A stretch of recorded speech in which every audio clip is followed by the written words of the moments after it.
ഖുർആനിലെ 9:5 സൂറത്തു തൗബ 5-ാമത്തെ ആയത്തിൽ കണ്ടുമുട്ടുന്നിടത്ത് വെച്ച് ആ ബഹുദൈവ വിശ്വാസികളെ കൊല്ലണമെന്ന് പറയുന്നത് കേൾക്കുമ്പോൾ ഇതെന്തൊരു വയലൻസ് ആണെന്നും നമ്മുടെ നാട്ടിലെ നോൺ മുസ്ലിംസിനെ കുറിച്ചാണ് ഈ പറയുന്നതെന്നും തെറ്റിദ്ധരിച്ചു പോകുന്ന ആൾക്കാരും ആ തെറ്റിദ്ധാരണ പ്രചരിപ്പിക്കുന്ന കുറച്ച് എത്തിസ്റ്റുകാരുണ്ട് ഇവിടെ.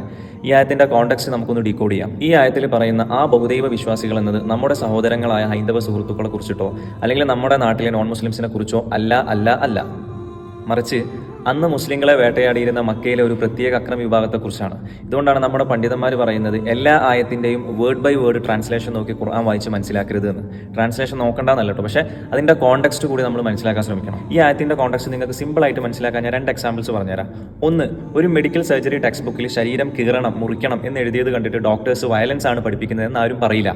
ബിക്കോസ് ശരീരം കീറുന്നത് ആ ജീവൻ രക്ഷിക്കാനുള്ള ഒരു സർജിക്കൽ പ്രൊസീജിയറിന്റെ ഭാഗമാണ്. രണ്ടാമത്തെ എക്സാമ്പിൾ, നമ്മുടെ ഇന്ത്യൻ ആർമിയുടെ ഒരു കൗണ്ടർ ടെററിസം മാനുവൽ എടുത്തു കഴിഞ്ഞാൽ അതിൽ ശത്രുവിനെ കണ്ടെടുത്ത് വെച്ച് ഷൂട്ട് ചെയ്യണം എന്ന് കാണാം.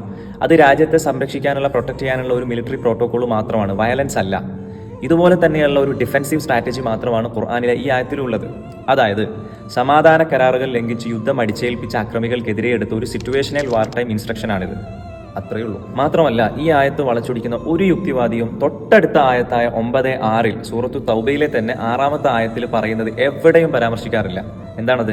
ശത്രു അഭയം ചോദിച്ചു കഴിഞ്ഞാൽ അവന് സംരക്ഷണം നൽകി സുരക്ഷിതമായ ഒരു സ്ഥലത്തേക്ക് എത്തിച്ചു കൊടുക്കുക.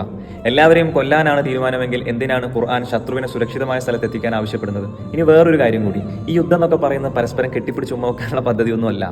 ശത്രുവിനെ കീഴ്പ്പെടുത്താനും പരാജയപ്പെടുത്താനും ഉള്ളതാണ് യുദ്ധം. ലോകമഹായുദ്ധങ്ങളുടെ ചരിത്രം എടുത്തു നോക്കിക്കഴിഞ്ഞാൽ ആർക്കും മനസ്സിലാക്കാൻ പറ്റുന്ന ഒരു കോമൺ സെൻസാണിത്. ശത്രുവിനെ കീഴ്പ്പെടുത്തിയോ കൊന്നോ മാത്രമേ ഏതൊരു യുദ്ധവും ജയിക്കാൻ കഴിയൂ. അതൊരു സ്റ്റാൻഡേർഡ് മിലിറ്ററി ഒബ്ജക്റ്റീവാണ്. ഈ ആയത്തിനെ മുസ്ലിംസിന്റെ ഇടയിലും നോൺ മുസ്ലിംസിന്റെ ഇടയിലും വർഗീയതയ്ക്ക് വേണ്ടി ഉപയോഗിക്കുന്നവർ നിങ്ങളുടെ അറിവില്ലായ്മയെ ക്യാപിറ്റലൈസ് ചെയ്ത് മുതലെടുത്തിട്ട് വെറുപ്പ് കച്ചവടം ചെയ്യാണ്.